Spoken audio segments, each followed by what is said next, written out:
Hola, hola, queridas amigas y amigos de Conversando en Positivo, de MCA Canal.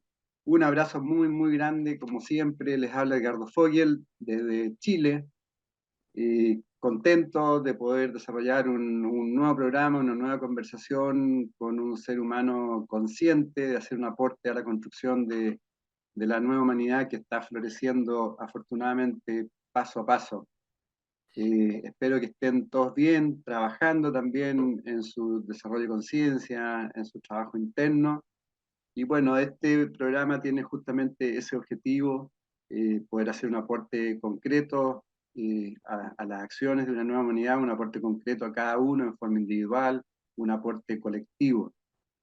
Y bueno, ustedes lo ven en pantalla, un gran amigo, un gran invitado, un hombre que está preocupado ya muchísimos años de hacer aportes concretos al desarrollo de conciencia, un ser humano que nos está abriendo los ojos constantemente, mostrando qué es lo que pasa en esta humanidad, hacia dónde vamos, eh, cómo abrir un poco esta mente racional hacia una mente más intuitiva, una mente más profunda. Más no lo voy a presentar porque ustedes lo conocen, Emilio Carrillo, un gran activista consciente de esta humanidad, eh, un profesional economista, un gran escritor. Vamos a hablar de su último libro también, que lo terminó hace poco, conferencista, investigador, etcétera, etcétera. Muchas gracias, querido Emilio, como siempre, por estar con nosotros y por tu generosidad de entregar parte de tu tiempo a hacer un aporte a tantas personas. Pues muchas gracias, Fernando. Para mí es una oportunidad estupenda el compartir contigo, el compartir con todos los amigos de MCA y es un placer, así que el agradecimiento es mutuo y compartido por abrirme tú también la ventana tan preciosa que MCA es y supone. Gracias, Emilio. Gracias. Bueno, mira, partamos si quieres, ya que estamos terminando el año, ¿por qué no te haces un resumen del año 2022 un poco en términos generales, de acuerdo a lo que tú planteabas a un inicio de este año y hoy día ya al término, ¿cómo estamos? El ejercicio que estamos concluyendo es digno de analizarlo, Edgardo, porque yo creo que pone en evidencia, ya lo veíamos antes, ¿no?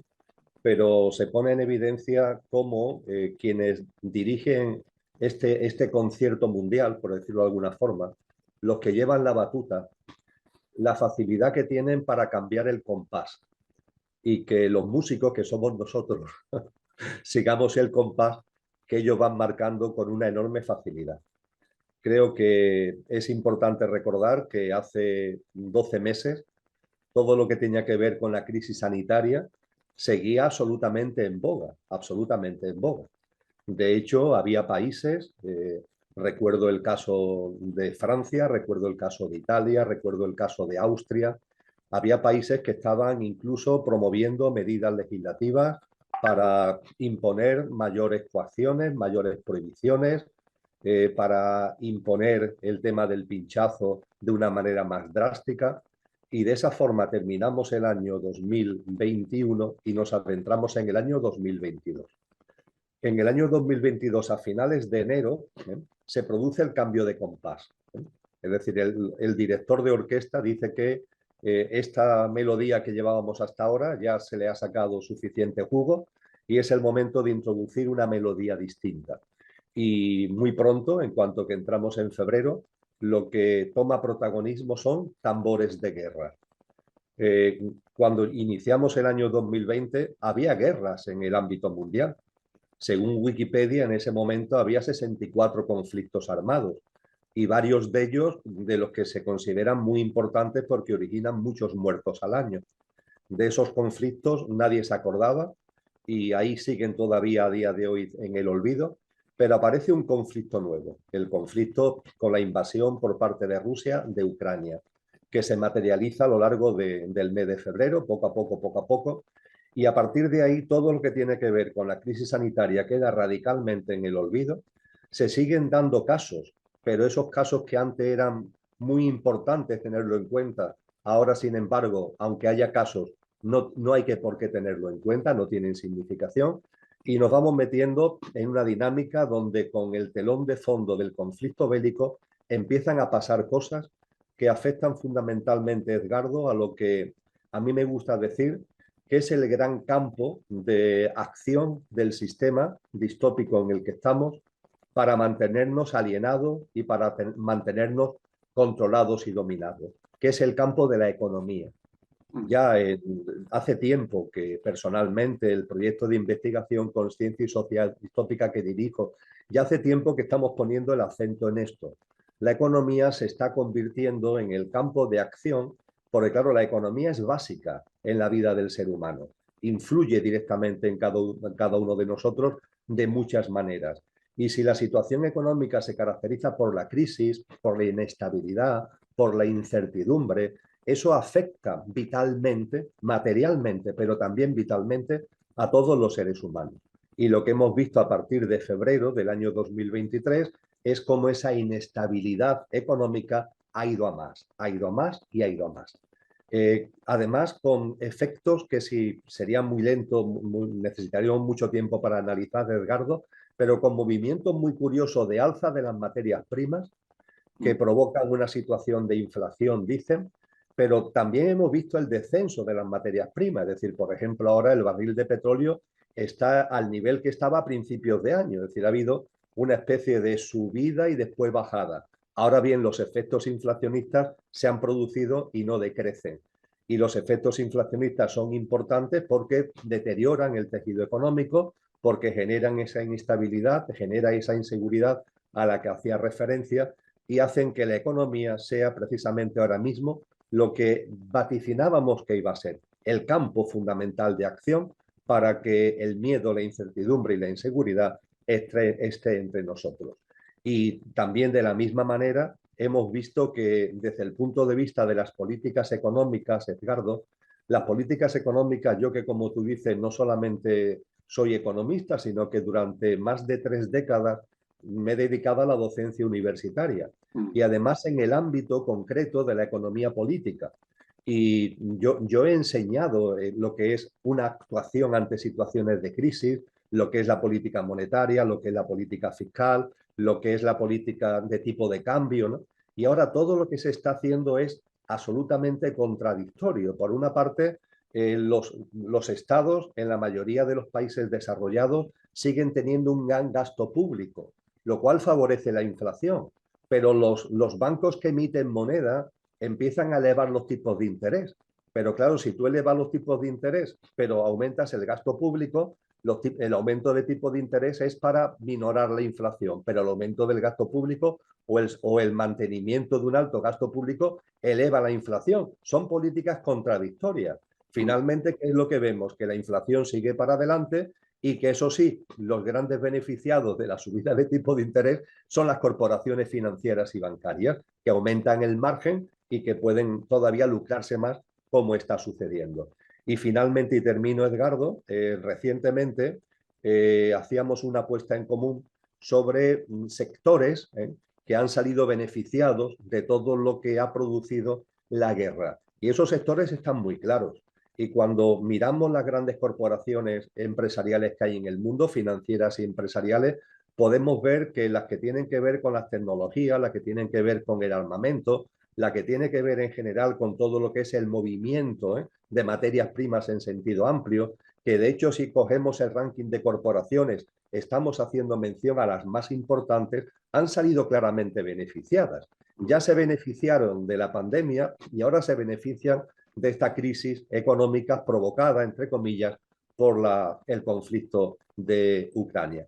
En definitiva, creo que lo que hacemos es seguir con la misma línea, es decir, hablaba antes de una orquesta y de una melodía, ¿no? Yo diría que la melodía de fondo es la misma, sigue siendo miedo, inseguridad, inestabilidad, incertidumbre, etcétera, etcétera. Eso sigue siendo igual. Antes se hacía con el tono de la crisis sanitaria, ahora se hace con el tono de la crisis económica, pero no varía lo que es el fondo de esa incertidumbre y en paralelo vamos viendo que la famosa Agenda 2030 va avanzando, se va plasmando cada vez más. se va plasmando en el ámbito tecnológico, se va plasmando en el ámbito económico. Ya ha habido un país como Suecia que ha anunciado que para el 2023 quieren tomar las medidas para que desaparezca el dinero en efectivo, para que lo único que exista sea el dinero digital, que es una de las grandes pautas que marca la Agenda 2030.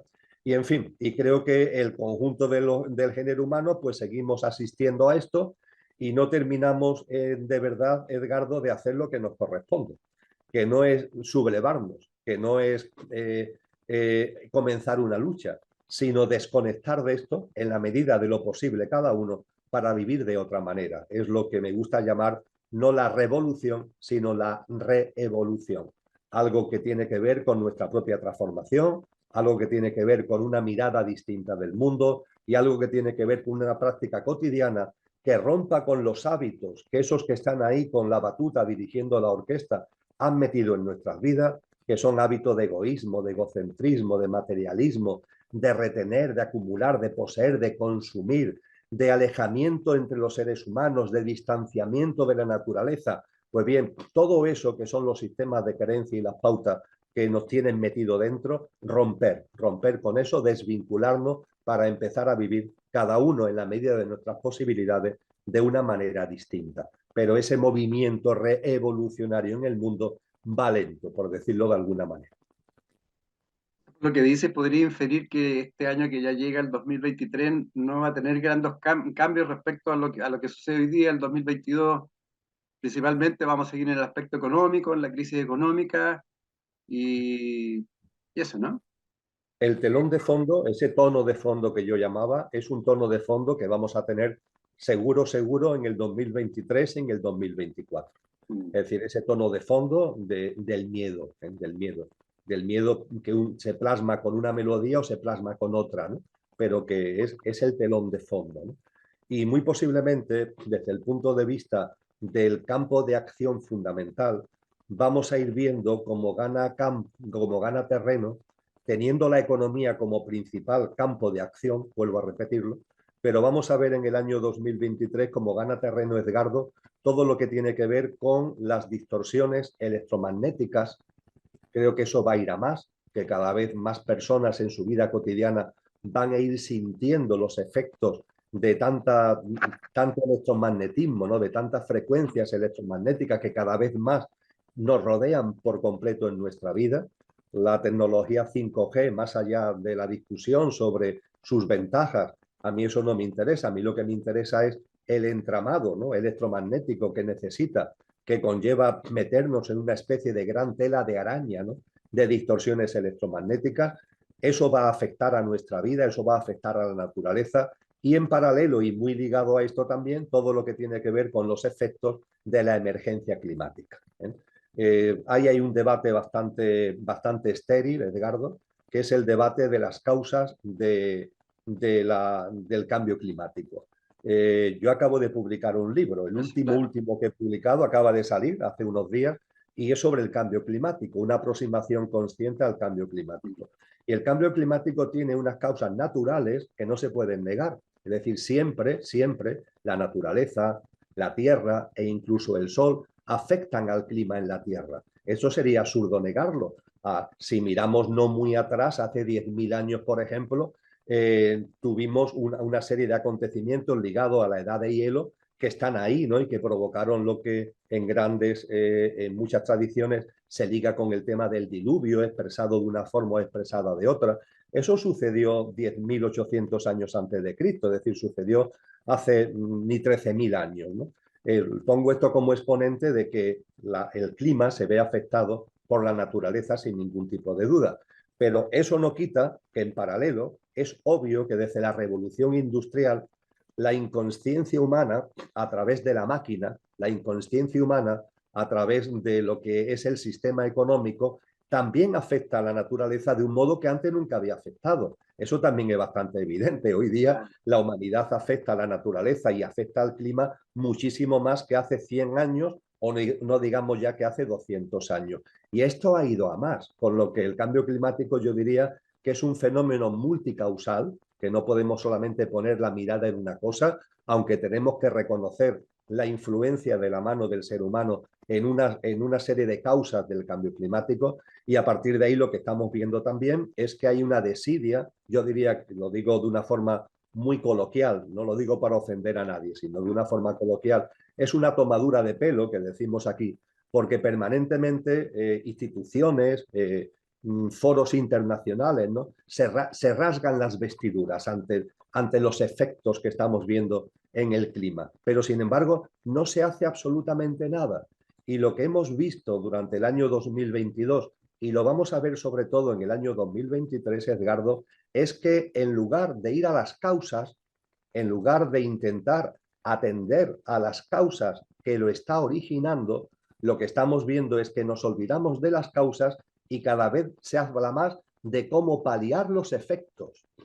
Vamos a ver, si el tema, vale, yo tengo fiebre y haríamos bien en ver cómo minoro la fiebre, pero ojo, lo importante es qué causa la fiebre. Pues no, nos olvidamos de la causa y nos ponemos solamente en el efecto.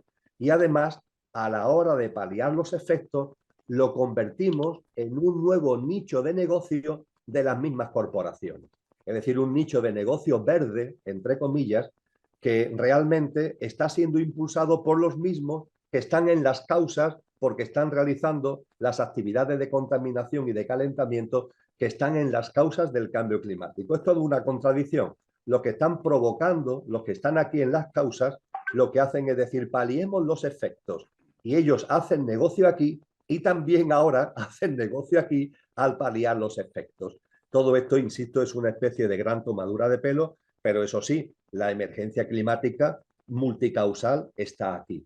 Y durante el año 2023 vamos a ver cómo se va a hablar mucho de efectos, cada vez se olvidan más las causas y claro, al olvidarse las causas, esos efectos, aunque teóricamente se puedan parcialmente paliar por medidas que no van a ser favorables ni a la humanidad ni a la madre tierra, sino van a ser favorables a la cuenta de resultados de esas corporaciones, pero es que además los efectos del cambio climático van a ser cada vez más evidentes y cada vez más desiguales, porque no se reparten por igual en el planeta. Es decir, no podemos esperar que sean impactos homogéneos. Vamos a ver una gran diversidad de impactos. Vamos a ver que hay zonas donde habrá sequía, pero en otras zonas habrá inundaciones y veremos que en algunas zonas hay enfriamiento, pero en otras zonas veremos que hay calentamiento, ¿no? Es toda la inestabilidad y la distorsión también aplicada al ámbito climático. Y si tú fueras, Emilio, ministro de Medio Ambiente de estos países grandotes que tienen influencia, ¿qué harías? ¿Qué como primeras medidas? ¿Cómo concentrarías tu esfuerzo? Lo tengo muy claro, lo que haría inmediatamente es dimitir, Edgardo. Es dimitir por completo, porque esto es muy sencillo de explicar. Es decir, esta dinámica hay que pararla, ¿eh? Pero obviamente esta dinámica no va a ser parada desde el motor de la dinámica. Es decir, lo que es el motor de todo este sistema, ese motor no va a parar el funcionamiento del sistema, todo lo contrario, lo va a ir alimentando permanentemente. Y yo, que no he estado en grandes posiciones políticas, pero sí he estado en la actividad política, hace tiempo que me di cuenta de eso. Cuando tú estás ahí dentro, eso es un engranaje del que independientemente de lo que tú quieras hacer, terminas haciendo lo que al engranaje le interesa que haga. Yo lo explicitaba, recuerdo que en mi despedida de la actividad política, yo le decía a mis amigos y amigas más allegadas, hay un juego que no sé si en Chile lo practicáis mucho, aquí en España no es que se practique actualmente mucho porque la tecnología, todos los juegos de mesa lo ha ido quitando de en medio, pero es un juego que es relativamente famoso, que es el parchís. No sé si allí tenéis el No, juego del parchís. Bueno, no. pues el juego del parchís es un juego con 4 jugadores que tienen fichas de color, en fin. Es un juego bastante primario que va tirando un dado y vas moviéndote por... Ah, No sí, sé si conocéis el juego de la oca, no sé, sí, pues sí, sí, sí. vale también el ejemplo del juego de la oca. Es decir, si tú juegas al parchís, juegas al parchís. Si juegas a la oca, juegas a la oca. Tú no puedes decir que quieres jugar al ajedrez jugando al parchís o jugando a la oca. Porque cuando juegas a la oca o juegas al parchís, hace tuyas las reglas de la oca y del parchís. Tú puedes querer de otra forma. En el parchís, por ejemplo, se mata, ¿no? Ahí se matan unas fichas a otras, ¿no? Tú puedes decir, no, yo no quiero matar, pero si juegas al parchís, tienes que matar, no tiene otro remedio que matar.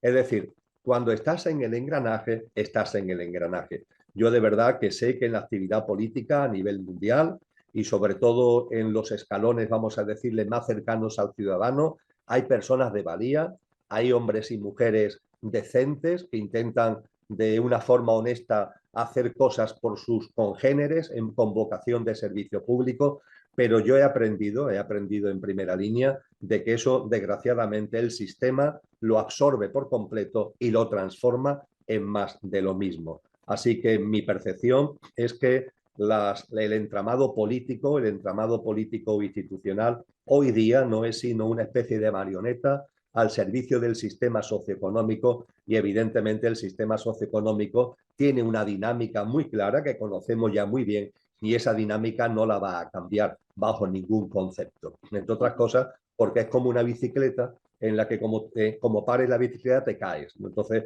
es la huida para adelante continua con la famosa Agenda 2030 ahora como brújula teóricamente a seguir.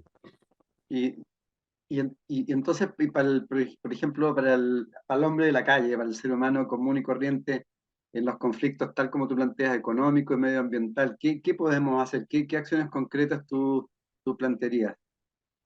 Hombre, desde el punto de vista medioambiental hay algo muy evidente, ¿no? Que es cambiar nuestros hábitos de vida. Antes hablábamos ya de una práctica de vida que sea consistente, ¿no? Una práctica de vida que tenga que ver con esos nuevos valores, ¿no? De lo que la nueva humanidad representa, ¿no? Esos nuevos valores que tienen que ver con los atributos y cualidades de lo que realmente somos, no de la parte perecedera del ser humano, sino de lo que realmente somos. Nosotros tenemos, tú, yo, todos los seres humanos, tenemos una dimensión imperecedera que no termina con la muerte, que sigue después de la muerte. Hay un ser en nosotros que va más allá del estar. Ahora el estar de mi ser es Emilio, pero Emilio dejará de estar en un momento determinado y sin embargo mi ser va a seguir para adelante. Y el ser de cada uno tiene unos atributos, tiene unas cualidades. Y esos atributos y esas cualidades son atributos y cualidades llenas, vamos a decirlo de una forma muy gráfica, de alta vibración. Y nuestra práctica de vida, lo coherente es ligarlo no con nuestra parte efímera, sino ligarlo con nuestra parte imperecedera. De eso se trata.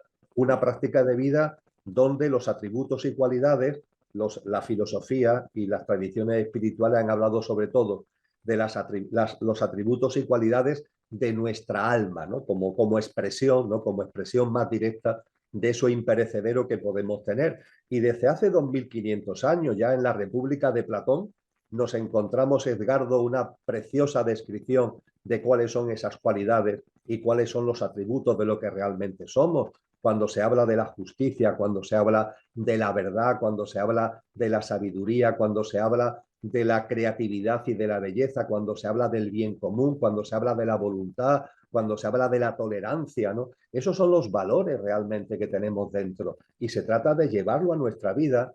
Repito, no me cansaré de decirlo, en la medida de lo posible, porque hay gente que me dicen, pero Emilio, yo en mi situación laboral, en mi situación familiar, esto me resulta imposible. Bueno, vamos a ver, siempre hay margen de maniobra. El chamán tolteca, Miguel Ruiz, Sí. escribió un precioso libro que tú recuerdas perfectamente, Edgardo, que son los 4 acuerdos. Y uno de ellos es, haz siempre lo máximo que puedas, porque nuestro ego, nuestro pequeño yo, es muy dado al todo o nada. Es decir, como no puedo hacer lo máximo, vamos a suponer que lo máximo es 10, como no puedo hacer 10, hago 0. No, hombre, no. Si no puedes hacer 10, ¿puedes hacer 6? Pues si puedes hacer 6, haz 6. Que no puedes hacer 6, pero puedes hacer 3, haz 3. Es decir, hacer lo máximo que puedas, no es hacer lo máximo, es hacer lo máximo que esté en nuestro margen de maniobra. Pues bien, creo que todos tenemos en nuestro margen de maniobra, podemos hacer cosas para esa práctica de vida coherente con lo que somos. Y en el contexto de esa práctica de vida coherente con lo que somos, hay una parte de esa práctica que tiene que ver con con ese sentido común, vamos a llamarle así, que conllevaría igualmente o tendría efectos muy importantes con relación al medio ambiente. ya está bien de tanto consumismo, pongamos por caso, ya está bien esa dinámica absurda en la que nos metemos de entender que necesitamos muchas cosas y que lo mucho que necesitamos lo necesitamos mucho. Vamos a parar eso, vamos a parar un ritmo de vida en el que nos hemos metido, en el que somos absolutamente contaminantes, en la medida de lo posible. Es decir, en la medida de lo posible yo dejo el coche y utilizo el metro. En la medida de lo posible. En la medida de lo posible voy metiendo en mi estilo de vida unas pautas que son menos contaminantes. Y por supuesto también voy metiendo en mi estilo de vida unas pautas de reciclaje, es decir, algo tan simple como ordenar en la medida de lo posible la basura. Yo sé que esto son cosas que se dicen, pero eso solamente puede pasar en países muy desarrollados. Bueno, pues si tú estás en un país muy desarrollado, hazlo. Si estás en un país donde esto no se puede hacer, pues no lo puedes hacer. Pero si tu contexto y tus circunstancias te lo permiten, lleva a cabo ese reciclaje, lleva a cabo esa reducción del consumismo, lleva a cabo esa reducción de transportes contaminantes. En definitiva, cada uno tiene un espacio en nuestra vida. Tenemos un espacio para minorar el impacto personal que realizamos en el sistema. Y junto con esto y finalmente algo colectivo. ¿Y lo colectivo qué es? Poner en valor todo lo que tiene que ver con la naturaleza y con la madre tierra, que está siendo devastada por completo. Y está siendo devastada, se habla mucho, y es verdad, de los desastres de tala de árboles, pongamos por ejemplo, en el Amazonas.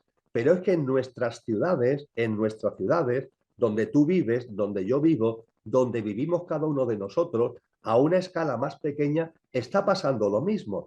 También se está destrozando la naturaleza. En los procesos de urbanización se están talando multitud de árboles. En la ciudad más cercana a donde yo vivo, la ciudad de Sevilla, los proyectos urbanísticos sin el más mínimo problema se llevan por delante a cientos de árboles, ¿no? Y con el pretexto, por aquello de la concienciación medioambiental, no, pero quitamos 300 árboles de aquí, pero plantamos 1000 árboles no sé dónde. Vale, vale, pero es que esos 1000 árboles los vas a plantar en una zona frondosa que está a las afueras de la ciudad y donde se necesita la arboleda, se necesita esa vida, se necesita esa sombra, se necesita esa fuerza vital, es precisamente en los núcleos urbanos, ¿no?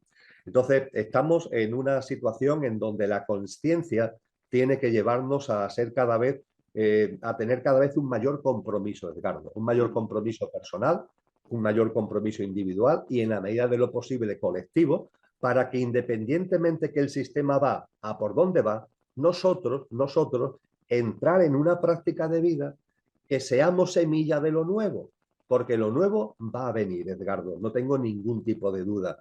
Creo que además ya hay señales que lo están anunciando con claridad, pero a su vez eso nuevo que está llegando hay que afianzarlo y no se afianza de cualquier manera, se afianza con una práctica de vida, con la tuya, con la mía, de muchos seres humanos, que independientemente que el sistema vaya para acá y va a seguir para acá, nosotros, sabiendo que el sistema va a donde va, nosotros nos desvinculamos en la medida de lo posible de ello y empezamos a vivir de una forma distinta, sabiendo que además de esa manera estamos poniendo la semilla de algo que sin duda ninguna, porque los ciclos mayores y menores en el universo, en el planeta Tierra, en la vida humana, en la vida individual y colectiva son inexorables, eso va a llegar. Pero tenemos que afianzarlo y ese afianzamiento, que es lo que yo llamo la reevolución, es una práctica de vida. Kombuchacha es una bebida milenaria, burbujeante y saludable, hecha en el sur de Chile a base de té o hierbas orgánicas. Hoy es la única kombucha certificada orgánica de Chile. Desde sus inicios, Kombuchacha es una bebida entretenida. Es movimiento. Es vida.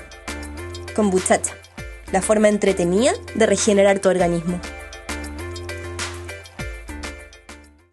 Y de todas maneras, hay que conciliar la conciencia individual con la conciencia colectiva, ¿no? De alguna forma, hay que ir por los dos caminos. Absolutamente. Es que forma parte de lo mismo, es decir, Claro. tú sabes, porque lo hemos compartido más de una vez, Ah, que cuando se habla de la consciencia, que tanto se habla actualmente, sí, aparte de darnos cuenta que una cosa es la consciencia y otra cosa la conciencia, sí, son dos, el idioma que tú y yo hablamos es un idioma rico, es un idioma que nos permite, no es un idioma bárbaro, como los que, el que quiere el sistema imponernos, ¿no? Un idioma como es el inglés, donde el ser y el estar forman parte de lo mismo, el verbo to be. Pero ¿cómo va a ser y estar lo mismo? Sí, sí, depende del contexto. No, por favor. Yo quiero un idioma donde pueda diferenciar claramente el ser del estar en el sentido que anteriormente exponía, ¿no? Y en inglés solamente la palabra conciencia solamente existe con S. En castellano no, existe con S y sin S. Consciencia y conciencia. Y está muy claro, la conciencia tiene que ver con cuestiones morales, dice el diccionario, relativas al bien y al mal. Por ejemplo, tener mala conciencia por hacer daño a alguien o por hacer daño a la naturaleza, ¿eh? Ahí sí vale el término conciencia, pero después está el término consciencia. Y el término consciencia, de la que tanto se habla, es un término precioso porque yéndonos también al diccionario y en relación a su etimología, nos dice que la consciencia es como una mesa con 3 patas, de la que yo he compartido alguna vez contigo. Hay una pata que es el conocimiento de nosotros mismos. Una persona consciente es una persona que se conoce o que procura conocerse. Y desde luego el gran hallazgo del conocimiento de uno mismo es comprobar que junto con lo perecedero hay en nosotros una dimensión imperecedera. Conócete a ti mismo, es una mirada interior. Pero también la consciencia es conocer la realidad que nos rodea, de lo que estamos hablando tú y yo desde hace un rato. ¿Qué está pasando en el mundo? ¿Qué está pasando en la sociedad? ¿Qué está pasando en la realidad que me rodea? Intentar tener sed de verdad, no solamente para conocer lo que soy, sino para conocer la realidad en la que estoy. Y por fin, la tercera pata de esa mesa, que es la consciencia, es el equilibrio entre lo interior y lo exterior, porque se retroalimentan desde el conocimiento de mí mismo, desde la coherencia con lo que soy. Ahora estoy en un mundo, intento conocer el mundo, intento conocer lo que pasa e intento actuar conscientemente en ese mundo, actuar en esa dinámica de coherencia con lo que soy a la que hemos hecho mención. Y a partir de ahí las experiencias que vivimos en la realidad que nos rodea retroalimentan el conocimiento de uno mismo y la consciencia propia, ¿no? Es algo que se engrandece, con lo que es absolutamente absurdo el ir por la vida cuando hablamos de consciencia, ir con un ojo tapado, ¿no? Tapo lo interior o tapo lo exterior. Gente que dice, no, a mí solamente me interesa lo interior. Bueno, vale, mi mayor respeto, pero la consciencia ha de abarcar los dos campos y hacerlo además con equilibrio. Y gente que dice, no, a mí solamente me interesa lo que ocurre en el mundo. Bueno, pues si te falta esa mirada interior, te va a faltar la capacidad de autotransformación, que es precisamente lo que se requiere para ser semillas de un mundo distinto. De todas maneras. Bueno, a propósito de eso, conciencia, yo estaba viendo un libro de un señor Matías Desmet, no sé si lo has escuchado, un belga que escribió La psicología del totalitarismo y el proceso de formación de masas. Bien interesante y bueno, ahí es donde se plantea, donde llega mi pregunta, es que principalmente se ha ido potenciando aún más el miedo y la ansiedad a través de este proceso de totalitarismo. Eso. ¿Cómo ir saliendo con conciencia nomás? ¿Cómo ir saliendo de este miedo, de esta ansiedad que cada vez se ve más fuerte? Yo te conversaba antes de iniciar el tema de la violencia en los países, en Chile, es muy potente. Las personas están con miedo y con ansiedad. Sí, conozco la obra del totalitarismo que me comenta, que además engarza muy bien con una serie de obras que han ido apareciendo desde hace más de un siglo, que nos muestran la manipulación del inconsciente colectivo. Porque hemos hablado de la consciencia y hemos hablado de la consciencia de cada uno, pero también hay una consciencia colectiva. La humanidad tiene también una consciencia colectiva. La consciencia colectiva podríamos decir que es la suma de las consciencias individuales, ¿no? En la medida en que tú o yo damos un modesto pasito de consciencia, tú o yo en nuestra vida, eso se lo aportamos al consciente colectivo y hacemos que el consciente colectivo sople con más fuerza, valga la metáfora, ¿no? Y cuando el consciente colectivo sopla con más fuerza, Eso posibilita que el camino que tiene que hacer cada uno, porque este camino de coherencia con lo que somos, tiene que hacerlo cada uno, pero oye, si el viento está a favor, mejor que si el viento está en contra. El camino tienes que hacerlo tú, pero si el consciente colectivo lo vamos potenciando entre todos, ese viento va a favorecer a todas las personas que están intentando andar por el camino de la consciencia. Y junto con la consciencia existe la inconsciencia, y hay un inconsciente colectivo.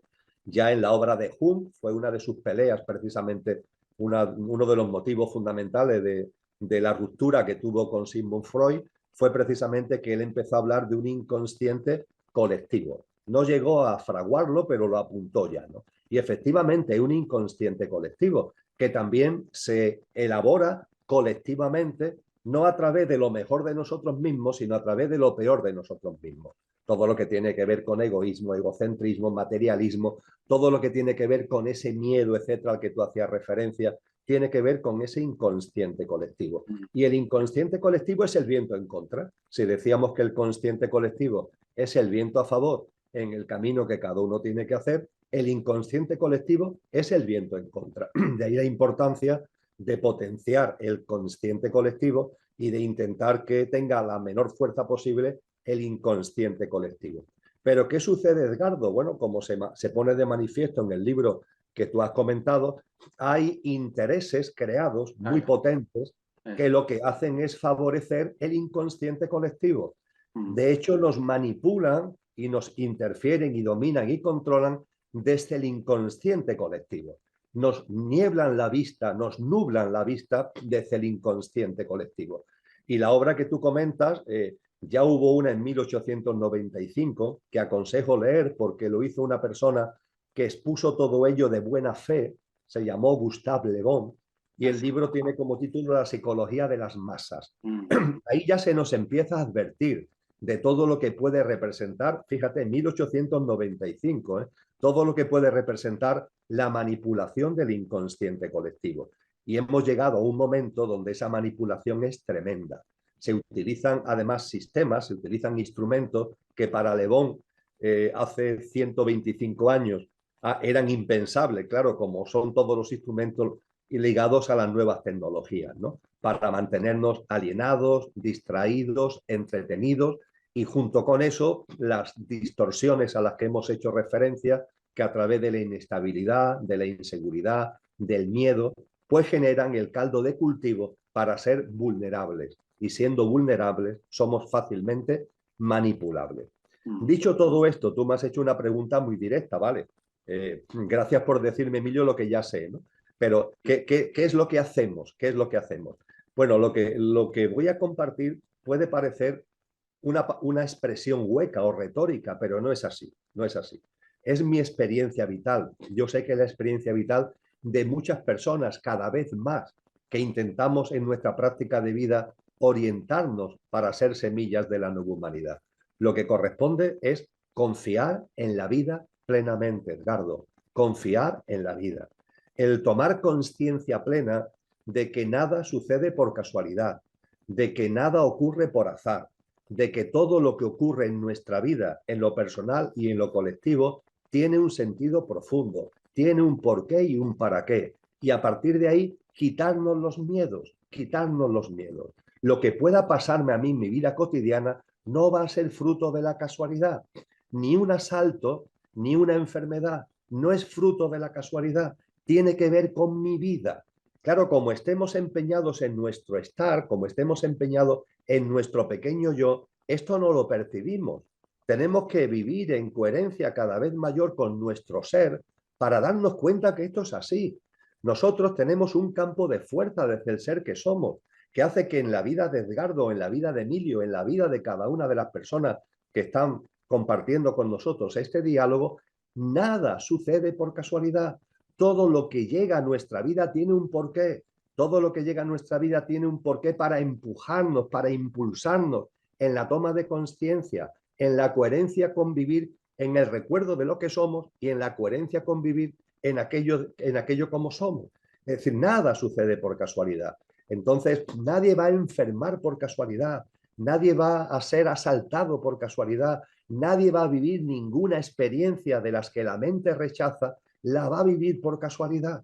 Yo sé que esto puede parecer, insisto, muy retórico, una cosa muy rocambolesca, pero es que es así como funciona la vida.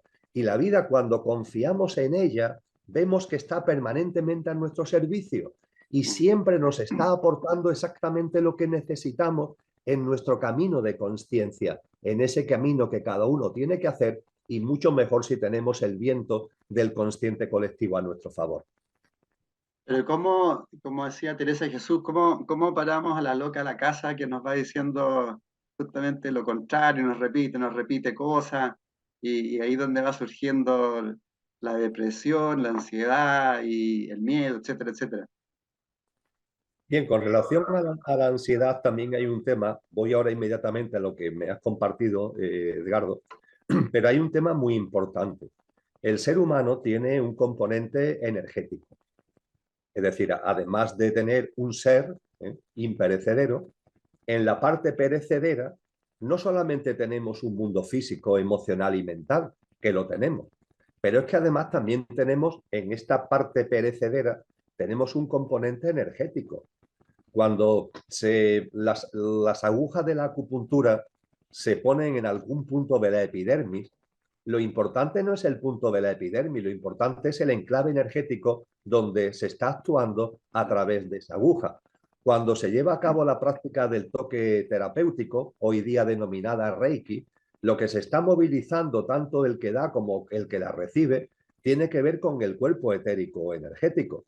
Cuando hablamos de chakras, estamos hablando de unos componentes del ser humano que están muy relacionados con ese cuerpo etérico energético. Cuando en el yoga y en la ciencia del yoga se habla de los nadis, estamos hablando de las corrientes de circulación energética que hay en el ser humano. Es decir, el ser humano tiene un cuerpo etérico o energético. Y ese cuerpo etérico o energético es permeable, es decir, no tiene la densidad del cuerpo físico. Y como es permeable, tiene una función muy importante. Entre sus funciones importantes, la que me interesa destacar es muy sobresaliente porque recoge esa permeabilidad de nuestro cuerpo etérico, hace que pueda recoger la vida que nos rodea, Edgardo, la vitalidad, la vida que nos rodea. Porque la vida está en nosotros, pero la vida nos rodea. Y nuestro etérico recoge esa vitalidad y la pasa a nuestro cuerpo físico. Cuando una persona tiene problemas de ansiedad en el sentido de decaimiento, de falta de ánimo, de dificultad para llevar a cabo las labores cotidianas, eso es un problema de fuerza vital. Y ahí lo que se nos está diciendo no tiene que ver con el cuerpo físico, tiene que ver con el cuerpo etérico o energético. Lo que se nos está diciendo es que ese cuerpo etérico tiene dificultades para pasarle vitalidad al cuerpo físico. Y esto en un tanto por ciento muy alto suele deberse a una desconexión de la naturaleza, porque la gran aportadora de vitalidad es precisamente la naturaleza y los rayos del sol. Y el sol da incluso cuando los días están nublados, si no sería de noche. Entonces ahí siempre está el sol a nuestra disposición, ahí está siempre ese parque, el parque más cercano a nuestra casa, no digamos ya parajes naturales más frondosos, la montaña, la playa, ¿no? Son los grandes fuentes de vitalidad. Visitar esas zonas, estar en contacto con esos contextos de naturaleza y de sol con cierta periodicidad, es lo mejor que podemos hacer para paliar, para subsanar muchos problemas de ánimo, de decaimiento, que además, para colmo, las grandes corporaciones quieren subsanarlo, entre comillas, a través de fármacos. Vivimos en ciudades que son cemento, alquitrán y contaminación. Nuestro etérico lo tiene muy difícil para recoger el prana, que llaman los orientales, y traspasarlo al cuerpo físico. Y a partir de ahí, no tenemos el ánimo, no tenemos la fuerza como para poder afrontar el día a día.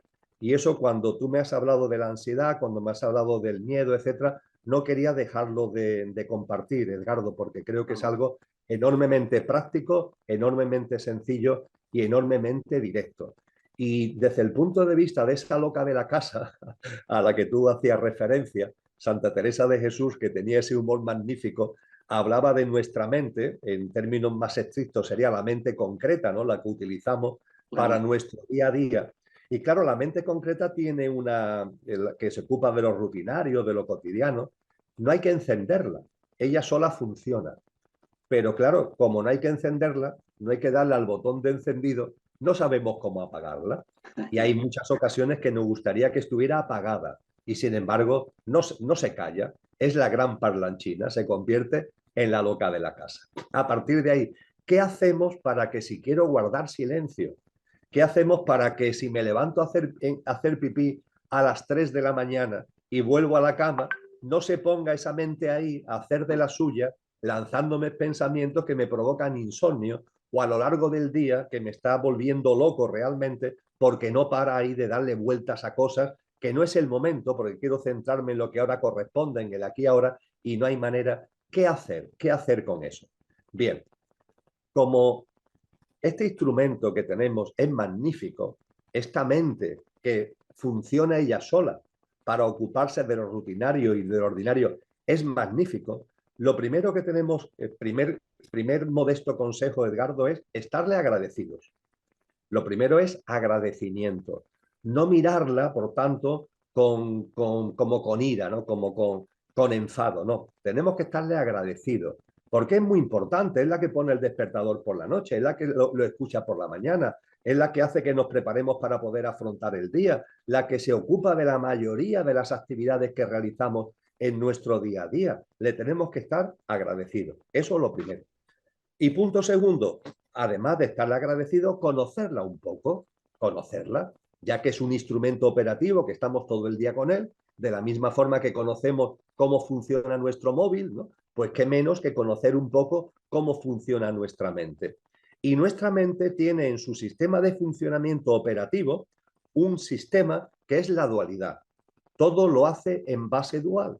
Es la forma del funcionamiento de la mente concreta, ya está. Es que funciona así.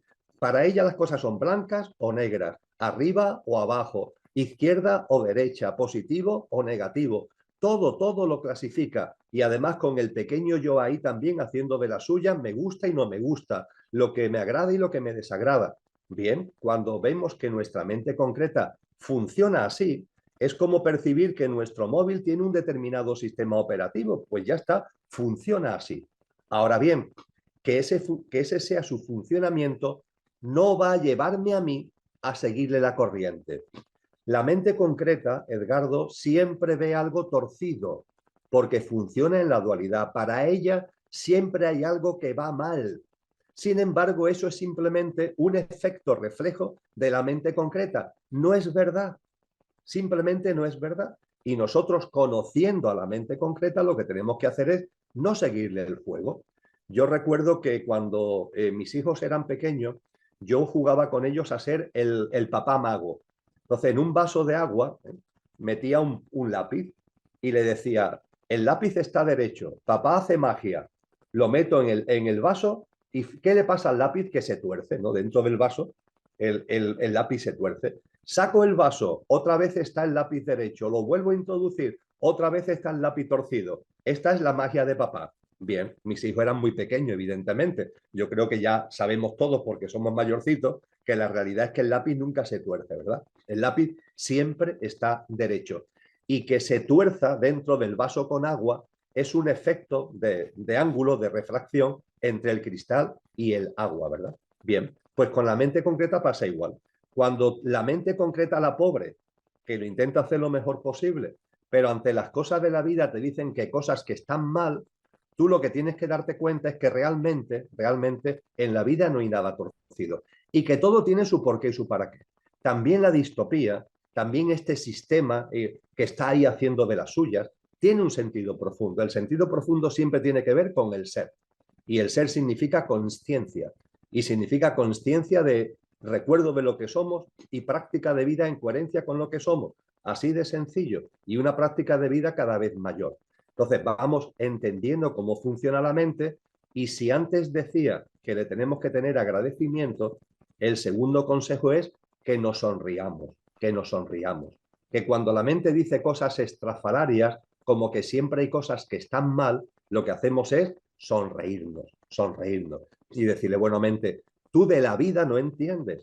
La mente concreta sirve para lo rutinario, pero no le preguntes para cuestiones trascendentes, no le preguntes sobre la verdad de la vida, no le preguntes en términos de consciencia, no le hables de la vida más allá de la muerte, no le hables de nuestra parte imperecedera, porque la mente concreta pertenece a lo perecedero y no da más de sí.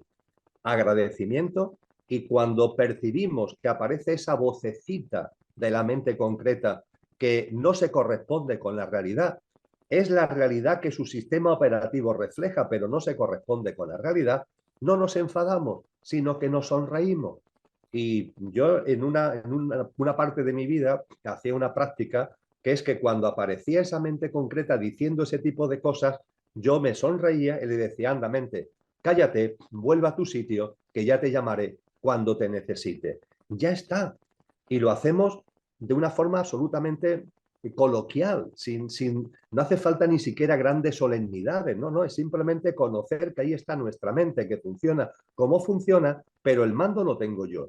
Y cuando veo que en el salpicadero del coche aparecen unas lucecitas que realmente son erróneas, pues no le hago caso y soy yo el que llevo el coche, el que llevo el volante del coche a donde quiero llevarlo. Así que agradecimiento y sonrisa, yo creo que son dos grandes aportaciones para que la mente concreta se vaya poniendo en su sitio.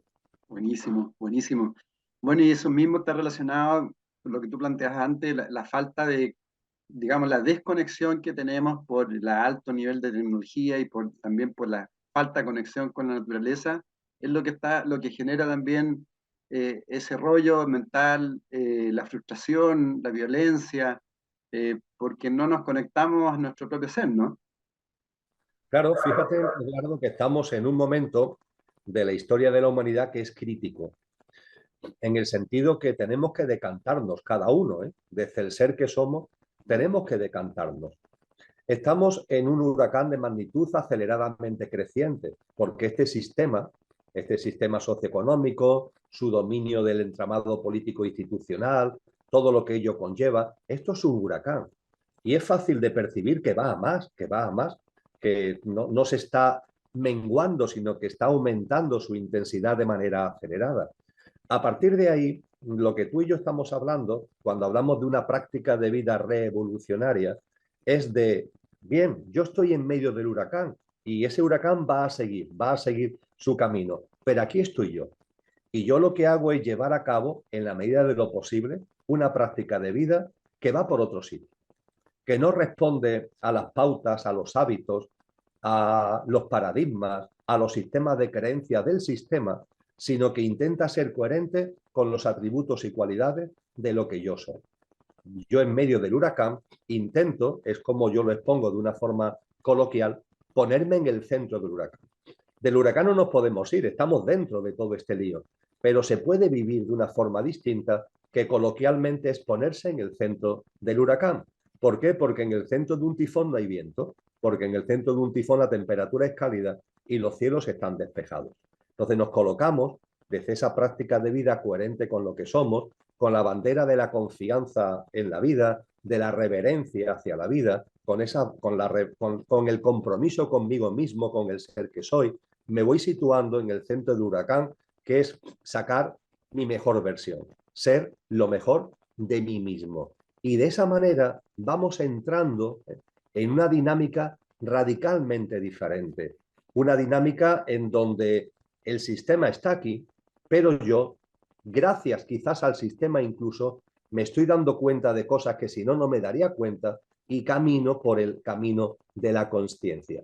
Ahora bien, fíjate, lo que el sistema nos está diciendo es que como reconociendo su horror, porque el sistema cada vez se oculta menos, es decir, reconoce el horror, ¿qué es lo que nos está diciendo?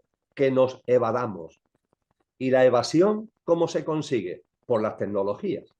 Es decir, lo que nos está diciendo el sistema es que en medio del huracán de magnitud aceleradamente creciente, como vivir en ese huracán es durísimo, en lugar de lo que estamos tú y yo compartiendo, oye, pues me desvinculo y voy a empezar una práctica de vida en la medida de lo posible que vaya por otro lado, el sistema que te dice, pues mire usted tiene que aceptar que determinadas horas al día usted está en ese lío del sistema.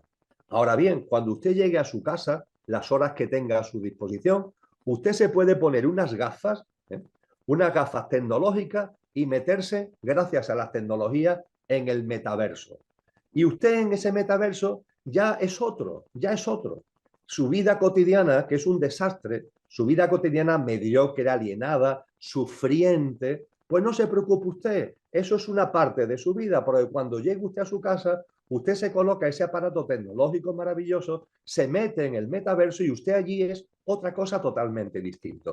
Claro, esa cosa totalmente distinta es una pura ficción, es algo absolutamente estéril, es algo absolutamente estúpido, pero de lo que se trata es de que cuando estemos metidos en el huracán, en lugar de sacar lecciones de conciencia, que es lo que tú y yo estamos hablando, las consecuencias que se saquen sean de mayor ficción, de mayor alienación. Estamos en un sistema sufriente y ese sistema sufriente, esas noches oscuras, nos deberían servir para darnos cuenta de cosas, para avanzar en el camino de la conciencia, pero el sistema se está diciendo, no, ante lo sufriente que yo estoy provocando, yo a usted le ofrezco una vía de salida, que es la vía del metaverso, que es la vía, en definitiva, de la ilusión. Y percibo que hay personas que están como tentadas de meterse en esa vía. Y algunos me dicen, incluso Edgardo, porque esto lo he compartido con algunas personas, algunos me dicen, pero Emilio, es que es más sencillo. Es que para mí es muy sencillo llegar a mi casa, mandar a freír espárragos lo que es mi vida y instalarme en esas tecnologías y allí soy quien yo quiero ser con el avatar que yo me he creado, con las situaciones que estoy viviendo ahí y me meto en ese mundo donde tengo de todo además, ¿no? Tengo desde temas más domésticos a temas de sexualidad, ahí tengo de todo, ¿no? a mi disposición. Y tú, en cambio, lo que me estás diciendo es que llevemos a cabo una práctica de vida coherente con lo que somos, que nos vayamos desvinculando de los paradigmas del sistema. Es que eso cuesta trabajo, entre comillas. Es mucho más cómodo colocarme las gafas del metaverso y asuntos solucionados. Bueno, ante esto, evidentemente, hay una disyuntiva que tenemos delante. Y está claro que desde el punto de vista del sentido común, desde el punto de vista del ser humano que somos, que no somos un híbrido tecnológico, no somos una especie de entidad transhumana, que es lo que nos quieren convertir, pues desde el punto de vista humano está claro que lo que tenemos que hacer es vivir en coherencia con lo que somos, que no es nuestra parte perecedera, sino la imperecedera. Pero es curioso la disyuntiva en la que estamos, Edgardo, y cómo el sistema además está ofreciendo esa vía de escape, ¿no? Que lo que hace es meterte en más barullo y en más frustración, en definitiva. De todas maneras. Y tú desarrollaste, me gustaría si la podemos revisar así rápido, las 7 tipologías, porque sirven mucho, yo las he comentado bastante en distintas personas y como que se van identificando. Entonces, como va a ir viéndose cómo uno está. Yo te recuerdo, digamos, la primera tipología tú hablabas de que Sí. la casa, digamos, la humanidad está en ruinas y la gente no la ve, digamos. Si quieres Sí, tú sí, dar las otras 7, son 7 en total, digamos.